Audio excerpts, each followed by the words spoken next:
Civil હોસ્પિટલના સામેના ક્વાર્ટર્સની પાછળના ભાગે ખુલ્લામાં મેડિકલ વેસ્ટ ફેંકાયો.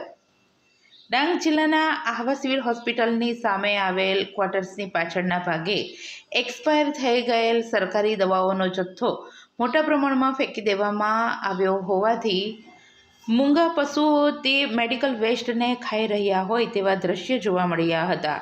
ડાંગ જિલ્લાની આહવા સિવિલ હોસ્પિટલની સામે આવેલ ક્વાર્ટર્સની પાછળના ભાગે એક્સપાયર થઈ ગયેલ સરકારી દવાનો જથ્થો મોટા પ્રમાણમાં ખુલ્લામાં ફેંકી દેવામાં આવ્યો છે. જોકે આ મેડિકલ વેસ્ટ યોગ્ય નીતિ નિયમ અનુસાર માનવ વસવાટથી દૂર નાશ કરવાનો હોય છે, પરંતુ સિવિલ હોસ્પિટલનો એક્સપાયર થયેલ દવાનો જથ્થો ખુલ્લામાં ફેંકી દેવામાં આવેલ છે, ત્યારે મેડિકલ વેસ્ટના કારણે આસપાસના વિસ્તારને નુકસાન થાય તેવી સંભાવના વર્તાઈ રહી છે.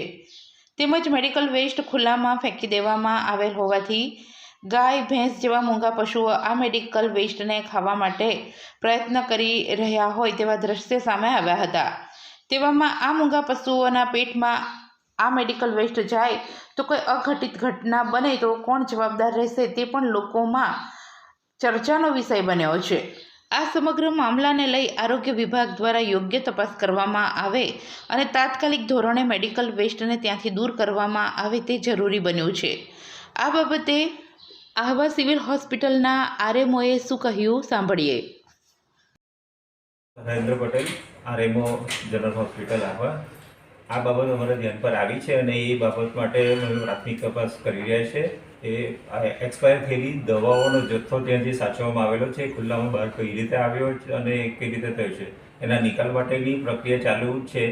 પણ એ દરમિયાન આટલો જથ્થો જે બહાર પડ્યો છે તો તે કઈ રીતે અને શા માટે થયો છે તે માટે અમે જવાબદાર જે કર્મચારીઓ છે એ કર્મચારીઓની પ્રાથમિક તપાસ કરી રહ્યા છે અને પ્રાથમિક તપાસ પૂર્ણ થયેથી આ વસ્તુનું સત્ય બહાર આવશે અને એમાં જે કોઈ જવાબદાર હશે તે માટે તેના પર નિયમો પ્રમાણે પગલાં લેવામાં આવશે.